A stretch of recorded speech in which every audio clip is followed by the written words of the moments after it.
अस्सलाम वालेकुम। I hope आप सब खैरियत से हैं।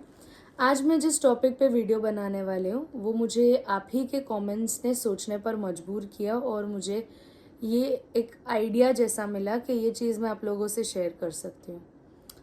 एक बात है कि जब हम चाहते हैं ना कि हमसे करीबी लोग जो है, जैसे कि हमारे बहन, हमारे भाई, हमारे बच्चे, ये जो हमारे करीबी रिश्तों में है, जब हम देखते हैं कि उनका ईमान उतना मजबूत नहीं है जितना होना चाहिए, उनमें वो सारी खामियां हैं जो एक मुसलमान भाई या मुसलमान बहन में नहीं होनी चाहिए, तो है ना, उसके लिए एक सजेशन है जो मैं देना चाहूँगी, जो कभी आप अमल करके देखना। इंसान को है ना पाबंदियाँ पसंद नहीं होती। किसी भी इंसान पर आप कोई भी पाबंदी, कोई भी रेस्ट्रिक्शन डालने की कोशिश करोगे ना, तो वो उससे रास्ता बनाने की कोशिश करेगा, उससे बाहर निकलने की कोशिश करेगा। उसी तरह जब हम किसी से इस्लाम के बारे में कहना चाहते हैं ना कि एक मुसलमान कैसा होना चाहिए, और एक एक बोलते हैं ना, एक इम्प्रेशन है कि मुस्लिम्स पाबंदियों में रहते हैं, रेस्ट्रिक्शंस में रहते हैं, तो ये खाली एक अपर पोर्शन है।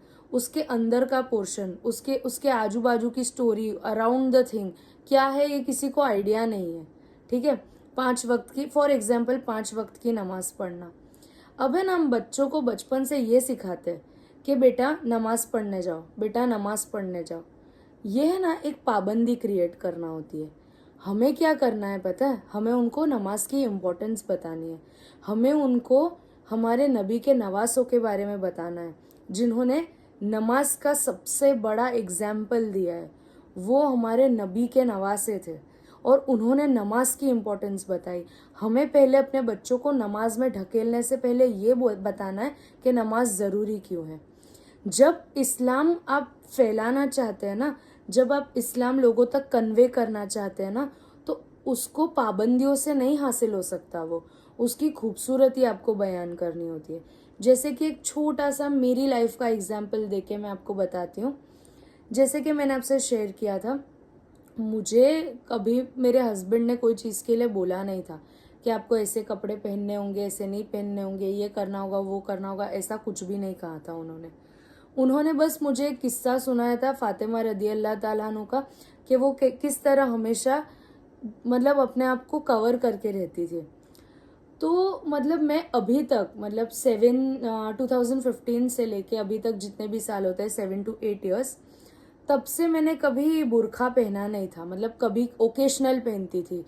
तो जब वो चीज़ उन्होंने इतनी खूबसूरती से मुझे अभी अभी कुछ महीनों पहले बताई थी, तब से मेरे दिल में ऐसा हुआ कि अब मुझे है ना कम से कम बुर्खा पहन लेना चाहिए। नकाब मैं लगाऊं या ना लगाऊं उसका कुछ भी नहीं, बट मुझे अपने आप को कवर करना चाहिए। तो ये हिदायत मुझे कब मिली?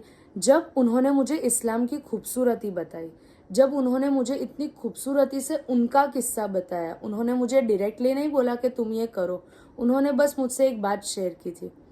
और मैंने बहुत सारे मेरे भाइयों के कमेंट्स रीड किए कि आप नकाब करिए, आप नकाब पहनिए, पर्दे में बनाइए। इसके बदले अगर आपने मुझे उसका इम्पोर्टेंस बताया होता ना, तो शायद मैंने अभी तक नकाब पहन लिया होता। बट है ना, एक बात होती है, इस्लाम को ना पाबंदियों से मत फैलाने की कोशिश करें, उसकी खूबसूरती बयान करें। 5 वक्त की नमाज अगर आप अपने बच्चों में आदत डालना चाहते हैं, तो उन्हें बताएं कि 5 वक्त की नमाज की क्या इम्पोर्टेंस है। अगर वो नहीं पढ़ेंगे तो अल्लाह ने उसके लिए क्या लिखा हुआ है। हर चीज़ को है ना, मतलब लोगों तक उसको एक रेस्ट्रिक्शन बनाने से पहले उसकी खूबसूरती बताइए। बस यही पॉइंट है मेरा। और एक एक चीज़ है, जैसे कि मैंने दो ऐसे, एक हज़रत अली पे वीडियो बनाया था और एक जुम्मा मुबारक पे वीडियो बनाया था।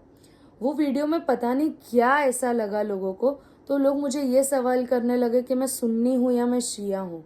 उन सबको मैं आज ये बताना चाहती हूँ कि ये आप लोग जज करना कि मैं सुन्नी हूँ या मैं शिया हूँ। मैं अल्लाह को मानती हूँ, मैं अपने नबी को मानती हूँ, मैं कुरान पढ़ती हूँ, मैं नमाज पढ़ती हूँ। अब आप खुद जज कर लीजिए कि मैं सुन्नी हूँ, मैं शिया हूँ, मैं क्या हूँ। ठीक है, ये अगर कोई नॉन मुस्लिम रीड करे ना तो बहुत गलत इम्प्रेशन पड़ती है। इस्लाम एक एक रिलीजन है, उसे एक ही रखिए। उसको मत बांटिए, क्योंकि लोग नफरत एक ही रिलीजन से करते।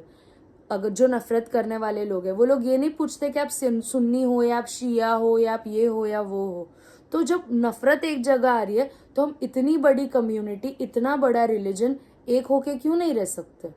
क्यों ये ज़रूरी है पूछना कि आप कौन से क्रीड को बिलोंग करते हो? तो ये चीज़ थोड़ी सी डिस्टर्बिंग थी। बाकी जो प्यार मुझे मिला है, जो कमेंट सेक्शन में दुआएं मुझे मिली है, उसके लिए बहुत बहुत बहुत शुक्रिया। दिल में खुशी होती है रीड करके कि लोगों ने इतनी सारी दुआएं दी है।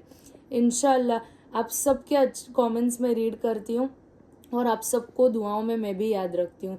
तो आप भी मेरे लिए इसी तरह दुआ करिएगा। अगर मेरी इसमें कोई भी बात बुरी लगी हो तो माफ़ी है। अल्लाह हाफिज़।